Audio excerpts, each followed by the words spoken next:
হামিম গ্রুপের বিরুদ্ধে দুদকের অনুসন্ধান জোরদার। রাজস্ব ফাঁকি, অবৈধ সম্পদ অর্জন, সম্পদের তথ্য গোপন, জালিয়াতি ও অর্থ পাচারের অভিযোগে হামিম গ্রুপের মালিক একে আজাদের বিরুদ্ধে অনুসন্ধান জোরদার করেছে দুর্নীতি দমন কমিশন দুদক। অনুসন্ধানের অংশ হিসেবে হামিম গ্রুপের 10টি অঙ্গ প্রতিষ্ঠানের 2018 থেকে 2025 সাল পর্যন্ত বার্ষিক আর্থিক প্রতিবেদন বা অডিট রিপোর্ট তলব করেছে দুদক।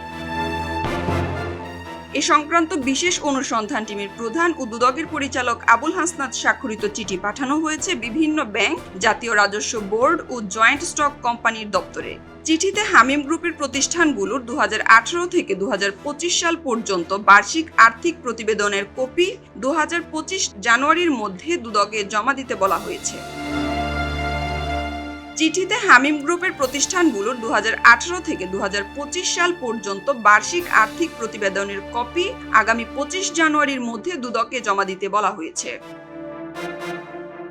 দুদকের প্রাথমিক অনুসন্ধানে দেখা গেছে, ব্যাংকের ঋণ নেওয়ার সময় জমা দেওয়া প্রতিবেদনে বিপুল লাভ দেখানো হলেও এনবিআর এ জমা দেওয়া অডিট রিপোর্টে দেখানো হয়েছে লোকসান। আর জয়েন্ট স্টক কোম্পানিতে সীমিত লাভ বা লোকসানের তথ্য দেওয়া হয়েছে। এতে সরকার বিপুল পরিমাণ রাজস্ব থেকে বঞ্চিত হয়েছে বলে দাবি দুদকের।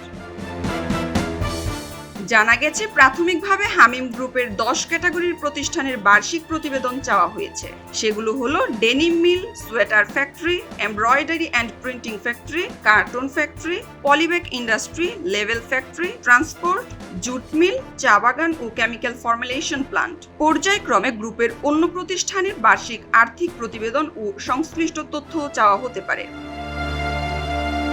রাজস্ব ফাঁকি ও অর্থ পাচারের সুনির্দিষ্ট অভিযোগের ভিত্তিতে গত বছরের ফেব্রুয়ারিতে অনুসন্ধানের সিদ্ধান্ত নেয় দুদক।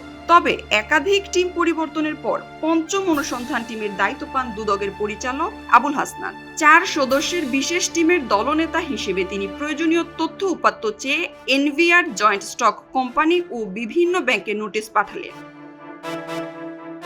এদিকে অবৈধ সম্পদ অর্জনের অভিযোগে 2018 সালেও একে আজাদের বিরুদ্ধে অনুসন্ধান চালায় দুদক। সে সময় তাকে দুদকে তলব করে দীর্ঘ জিজ্ঞাসাবাদ করা হলেও সে সময় তদন্ত আর এগোয়নি। এছাড়া 111-এর তত্ত্বাবধায়ক সরকার আমলে 20 কোটি 36 লাখ টাকার অবৈধ সম্পদের অভিযোগে করা দুদকের মামলাটিও সাক্ষ্য প্রমাণের অভাবে আদালতে টেকেনি বলে জানা গেছে।